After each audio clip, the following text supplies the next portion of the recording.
जो आज हम करने जा रहे हैं केमिकल रिएक्शंस ऑफ एल्कीन्स। तो एल्कीन्स के अगर हम केमिकल रिएक्शंस को देखें तो इनके जो बेटा मेन कैटेगरी के रिएक्शंस होते हैं वो होते हैं एडिशन रिएक्शंस।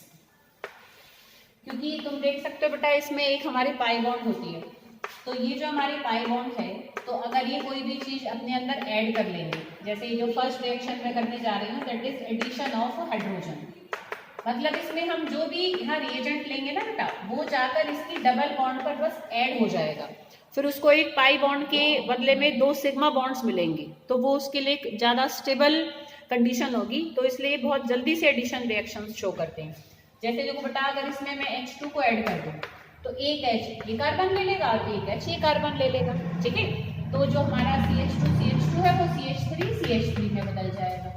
अब देखो ध्यान से, और ये वाला जो रिएक्शन है ध्यान दो तो बेटा this is the very first reaction जो हमने एल्केन्स की प्रिपरेशन में किया था। तो अब ऑर्गेनिक की ये एक तरीके से ब्यूटी भी है कि रिएक्शंस रिपीट होते हैं। जब हम जो इस तरफ आ रहा है तो इसकी तो मेथड्स ऑफ प्रिपरेशन में आ जाएगा और जो इधर है इनकी केमिकल रिएक्शंस में आ जाएगा, ठीक है बेटा। तो एल्कीन्स में जब हाइड्रोजन की एडिशन होगी तो हमें एल्केन्स मिलते हैं, अनसैचुरेटेड से सैचुरेटेड कंपाउंड्स मिल जाते हैं। हम कोई भी एडिशन करेंगे तो अनसैचुरेटेड से सैचुरेटेड ही मिलेंगे, जैसे यहाँ एल्कीन से मिल गया एल्केन, ठीक है। सेकेंड अब हम इसमें देखेंगे तो पहला था हमारा एडिशन ऑफ हाइड्रोजन, ठीक है बेटा। इसी में ही अगर हम आगे चले तो हम एडिशन ऑफ हैलोजेंस को देख सकते हैं। तो अगर हम इसमें हैलोजन को ऐड करें, अब हैलोजन देखो फ्लोरीन, क्लोरीन, ब्रोमीन, आयोडीन, तो जब हम इसमें हैलोजन को ऐड करेंगे तो ब्रोमीन वाला मैं तुम्हें बताना चाहूंगी क्योंकि वो एक टेस्ट भी होता है, that is the test for unsaturation. वो कैसे होता है देखो बच्चों, तो जैसे ये हमारा एल्कीन है और इसमें हम ब्रोमीन को अगर ऐड करेंगे तो जैसे यहाँ एक HH ऐड हुआ था, यहाँ पर ऐसे एक Br ऐड हो जाएगा, ठीक है। और इसको हम जनरली ऐसे CCl4 में करते हैं, एक मीडियम प्रोवाइड करते हैं। तो यहाँ पर हमारा देखो इन दोनों पर एक ब्रोमीन ऐड हो जाएगा। अब इसी को ही ना हम बेयर्स टेस्ट भी कहते हैं, कई बार पेपर में ये अलग से ऐसे बेयर्स टेस्ट के नाम से भी आ सकता है। तो बेयर्स टेस्ट हम इसको क्यों कहते हैं, देखो अब अगर मान लो 2 टेस्ट ट्यूब में तो मैं एक में कोई एल्केन दे दे और एक में एल्कीन दे दे, तो यू कैन इजीली जज कि उन दोनों में से कौन सा एल्कीन है, या एल्काइन के लिए भी हम इस टेस्ट को कर सकते हैं। Basically this is a test for unsaturation, कि हम इजीली जज कर सकते हैं कि दोनों में से कौन सा अनसैचुरेटेड कंपाउंड है। कैसे करेंगे, देखो जो ब्रोमीन वाटर होता है ना बेटा, ब्रोमीन जो होता है वो ऑरेंज रेड कलर का लिक्विड होता है। तो अब तुम्हें जो 2 टेस्ट ट्यूब में मिलेगा, एक में एल्केन एक में एल्कीन, तुम्हें नहीं पता कौन सा कैसा है, दोनों ही कलरलेस है, तो हाउ कैन यू जज। तो अब हम दोनों में ब्रोमीन वाटर की 5-6 बूंदे डालेंगे, तो जिसमें वो ऑरेंज रेड कलर चला जाएगा, कब जाएगा, जब वो रिएक्ट कर जाएगा। रिएक्ट वो किस पर करेगा, पाई बॉन्ड पर करेगा, सिंगल बॉन्ड पे तो नहीं करेगा। तो जब हम दोनों में ब्रोमीन वाटर इक्वल क्वांटिटी में डालेंगे तो एक में तो उसका ऑरेंज रेड कलर चला जाएगा और एक में उसका कलर रिटेन रहेगा, ऐसे का ऐसा ही रहेगा। तो जिसमें ऐसे का ऐसा रहा दैट इज एल्केन, और जिसमें चला गया दैट इज एल्कीन, ठीक है बेटा। एनी अनसैचुरेटेड कंपाउंड, भाई हाँ एल्काइन के लिए भी ये टेस्ट ऐसे ही आएगा। तो इस पर्टिकुलर रिएजेंट को, की ब्रोमीन वाटर को बेसिकली हम बेयर्स रिएजेंट भी कहते हैं और इस टेस्ट को हम बेयर्स टेस्ट भी कहते हैं, टेस्ट फॉर अनसैचुरेशन, ठीक है बेटा। थर्ड अब हम इसमें एडिशन देखने जा रहे हैं। ऐसे हम क्लोरीन को भी ऐड कर सकते हैं, बट वो हमारे टेस्ट ऑफ अनसैचुरेशन नहीं होते हैं क्योंकि क्लोरीन कलरलेस होता है थोड़ा, मतलब इतना ऐसे जो क्लियर कट हमें कलर का चेंज मिलता है वो हमें ब्रोमीन से मिलता है। तो इसलिए ब्रोमीन के साथ वाला जो टेस्ट है उसको हम बेयर्स टेस्ट या टेस्ट फॉर अनसैचुरेशन भी कहते हैं, clear. Next one is addition of halogen halides. तो अब जब हम थर्ड एडिशन इसमें देखेंगे तो देखो बेटा, तो addition of hydrogen halides HX। देखो हाइड्रोजन हैलाइड समझते हो बेटा, हैलाइड का मतलब तुम सब समझते होंगे, पीछे भी कई बार आया कि X है दैट इज हैलोजन, ठीक है। तो एडिशन ऑफ हाइड्रोजन हैलाइड, भाई हमने HX को ऐड करेंगे, X सबको पता है हाइड्रोजन ही है। X हमारा देखो Cl भी हो सकता है, Br भी हो सकता है, I भी हो सकता है HI, ठीक है, और हमारा HF भी हो सकता है। तो एनी हाइड्रोजन हैलाइड। अब देखो यहाँ पर इसमें हम थोड़ा सा डिटेल में जाने वाले हैं। तो इसमें देखो अगर हमारा एल्कीन सिमेट्रिकल है, सिमेट्रिकल समझते हो, मतलब डबल बॉन्ड के दोनों तरफ सेम अरेंजमेंट ऑफ एटम्स है। जैसे कि इसमें सिंपल ईथेन में हम इथीन में कह लें, ब्यूट टू ईन में कह लें। तो जो सिमेट्रिकल एल्कीन है, मतलब दोनों तरफ डबल बॉन्ड वाले कार्बन के दोनों तरफ सेम एकदम अरेंजमेंट है कार्बन एटम्स की, हाइड्रोजन्स की, तो वो तो सिमेट्रिकल एल्कीन होता है। अब सिमेट्रिकल एल्कीन में जब हम किसी भी हाइड्रोजन हैलाइड को ऐड करेंगे, जैसे हमने इसको ऐड करा, तो कोई भी किसी पे भी चला जाएगा। जैसे मान लो H इस पर चला गया, Cl इस पर चला गया, उल्टा कर दो तुम, तब भी हम इधर से नेमिंग करने लग जाएंगे। अब जब Cl को इधर लगाएंगे तो इधर से करेंगे, Cl को इधर लगाओगे तो दैट इज ऑल्सो 1 क्लोरोईथेन बनेगा, इधर करेंगे तो दैट इज ऑल्सो 1 क्लोरोईथेन। भाई नेमिंग हम इधर या इधर से शुरू कर देंगे। तो अगर सिमेट्रिकल एल्कीन है तब तो हमारा एक ही प्रोडक्ट बनता है, ठीक है ना, वही प्रोडक्ट हमेशा बनेगा। जैसे इसमें अगर मैंने इसको यहाँ ऐसे दिखाया तो प्रोडक्ट में क्या बनेगा, CH2 पर Cl आ जाएगा और ये हमारा CH3, तो ये हमें प्रोडक्ट मिल जाएगा, ठीक है। तो अगर एल्कीन हमारा सिमेट्रिकल है तो there is no any problem कि हम किसी को भी किसी पर ऐड आराम से करा सकते हैं, ठीक है बेटा। बट अगर एल्कीन हमारा है अनसिमेट्रिकल तो उस रिएक्शन को बेटा अच्छे से ध्यान रखो, क्योंकि 12th में भी है, बहुत आता भी है, तो उसमें हम क्या और कैसे करेंगे, उसमें रूल भी लगता है, तो उस रूल को भी अभी हम देखने वाले हैं। तो now we are taking an unsymmetrical alkene. देखो जैसे ये लिया हमने, ठीक है बेटा। अब देखो इस अनसिमेट्रिकल एल्कीन को जब हमने लिया और इसमें मान लो मैं HCl को ही ऐड करा रही हूँ। अब देखो जब हमारा हाइड्रोजन हैलाइड है तो उसका हेलोजन वाला पार्ट हमारा नेगेटिव है और हाइड्रोजन हमारा डेल्टा पॉजिटिव है। अब यहाँ एक रूल लगता है कि कौन सा कहाँ जाएगा। अब देखो ये डबल बॉन्ड वाले कार्बन है, तो अब अगर मैं H को यहाँ पे करूँ, Cl को यहाँ करूँ तो हमारा 1 क्लोरोप्रोपेन बनेगा, और अगर Cl को यहाँ करूँ, H यहाँ करूँ तो 2 क्लोरोप्रोपेन बनेगा, तो दो अलग अलग प्रोडक्ट्स बनेंगे। तो कौन सा बनेगा, हाउ कैन वी जज दैट। तो इस चीज की हम जजमेंट, इस चीज को हम कैसे निकालते हैं, with the help of a rule, और उस रूल का नाम होता है बेटा, अच्छे से उसको याद भी करना, दैट इज मार्कोवनी-कोव्स रूल, ठीक है। कौन सा रूल होता है, देखो बेटा, मार्कोवनी-कोव्स रूल, ठीक है। अब मार्कोवनी-कोव्स रूल देखो बेटा क्या कहता है, हम उससे हम इसको जज करेंगे, ठीक है। ये F नहीं आते, हाँ V आता है, ठीक है। तो मार्कोवनी-कोव्स रूल, तो मार्कोवनी-कोव्स देखो बेटा क्या कहता है, वो ये कहता है कि नेगेटिव, सुनेंगे सब ध्यान से, negative part of the reagent goes to that carbon of double bond, doubly bonded carbon है, ठीक है, और इधर उधर के कार्बन को नहीं देखेंगे।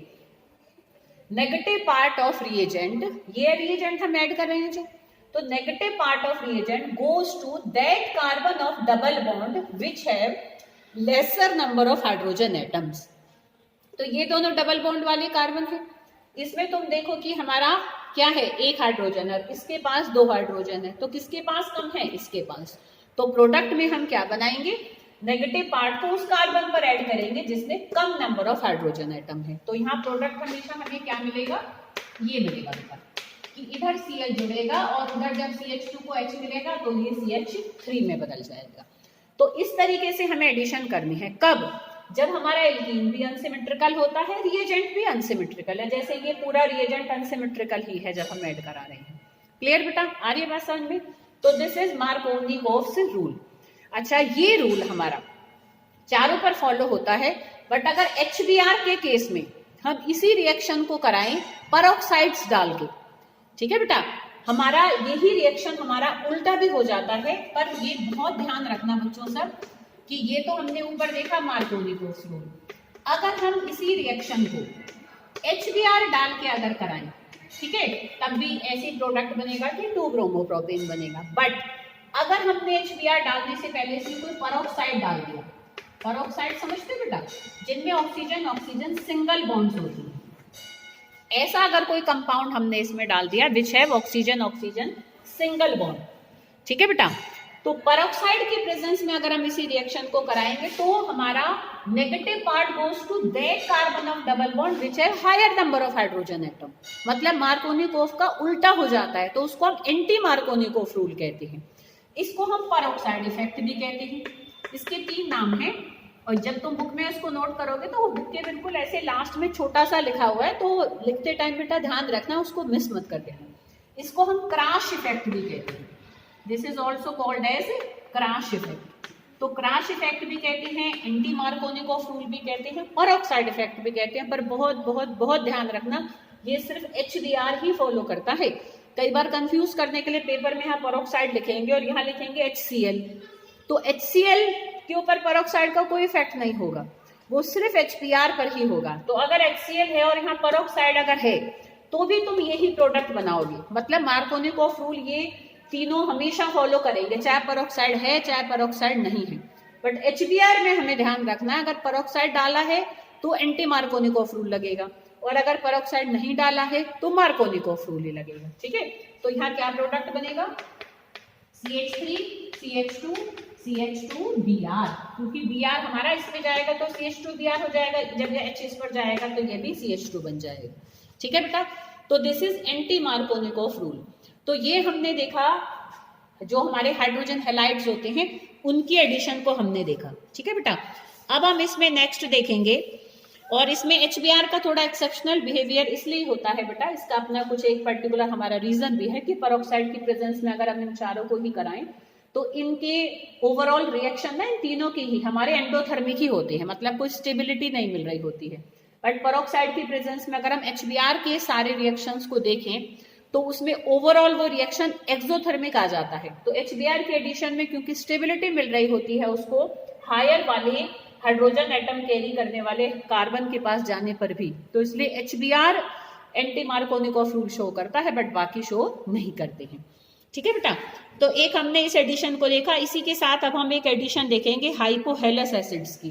देखो हाइपोहेलस एसिड्स होते हैं हमारे HOX, जैसे HX तो होते हैं हाइड्रोजन हैलाइड्स, और हाइपोहेलस एसिड्स हमारे कौन से होते हैं, HOX, जैसे कि HOCl। तो इसमें भी सिंपल है हमारा कि जैसे ये हमारा CH2 double bond CH2 plus HOCl, तो इसमें अब देखो बेटा हमारा ये नेगेटिव और ये पॉजिटिव हो जाएगा। ठीक है, ऑक्सीजन ज्यादा इलेक्ट्रोनेगेटिव है, तो इसमें भी अगर हमारा अनसिमेट्रिकल एल्कीन है तो मार्कोनिकोव रूल ही फॉलो होता है, और सिमेट्रिकल एल्कीन है तो तुम किसी को किसी पर भी ऐड करके दिखा सकते हो।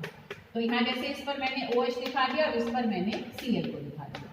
ठीक है, तो इस तरीके से यहाँ पर हमारे कंपाउंड्स बनते हैं। नेक्स्ट हम देखेंगे बेटा एडिशन ऑफ सल्फ्यूरिक एसिड। तो जो हमारा नेक्स्ट रिएक्शन है that is addition of sulphuric acid.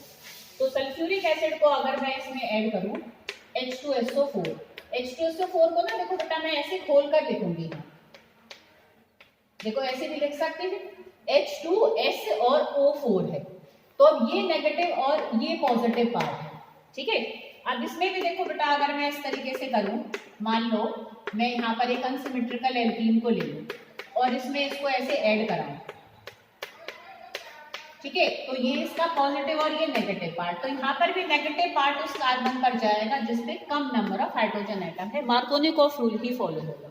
ठीक है बेटा, तो यहाँ पर हमें क्या मिल जाएगा, इस तरीके से ये OSO2 OH और ये H ये ले लेगा तो ये CH3 में बदल जाएगा।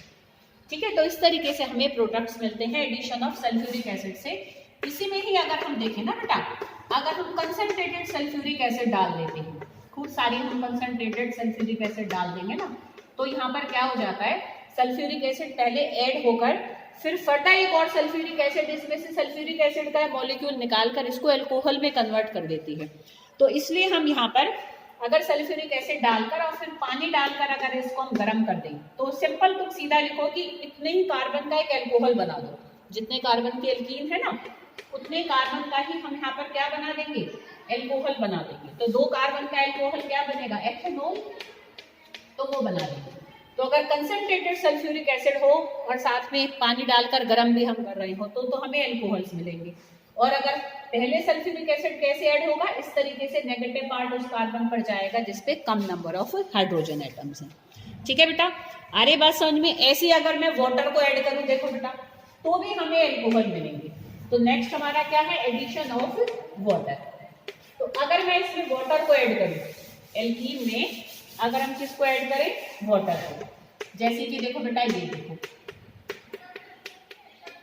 अब पानी के अंदर भी तुम देखो एक पॉजिटिव और एक नेगेटिव पार्ट होता है, तो इसमें भी नेगेटिव पार्ट देखो उस कार्बन पर जाएगा जिसपे कम हाइड्रोजन है। मार्कोनिकोव रूल ही जनरली फॉलो कर होता है जब हमारा अनसिमेट्रिकल रिएजेंट होता है और अनसिमेट्रिकल हमारा क्या होता है, एल्कीन होता है।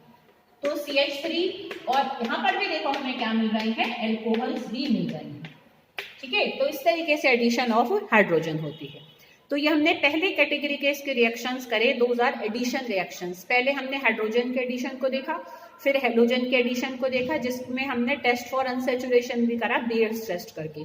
फिर हमने एडिशन ऑफ हाइड्रोजन हेलाइड्स को देखा, जिसमें मार्कोनिकोफ रूल और एंटी मार्कोनिकोफ रूल देखा, जो सिर्फ HBr फॉलो करता है। फिर हमने एडिशन ऑफ हाइपोहेलस एसिड्स को देखा, HOX को, जैसे HOCl का देखा था। फिर हमने एडिशन ऑफ सल्फ्यूरिक एसिड को देखा, ठीक है, जिससे कि हमने अल्कोहल भी बनाया जब कंसंट्रेटेड सल्फ्यूरिक एसिड डालकर हाइड्रोलाइसिस करते हैं, मतलब पानी डालकर फिर थोड़ा गर्म कर देते हैं। और लास्ट हमने देखा एडिशन ऑफ वाटर, जहाँ से उससे भी हमें क्या मिले थे, एल्कोहल्स मिले थे, ठीक है बेटा। तो this is all about the addition reactions of alkenes.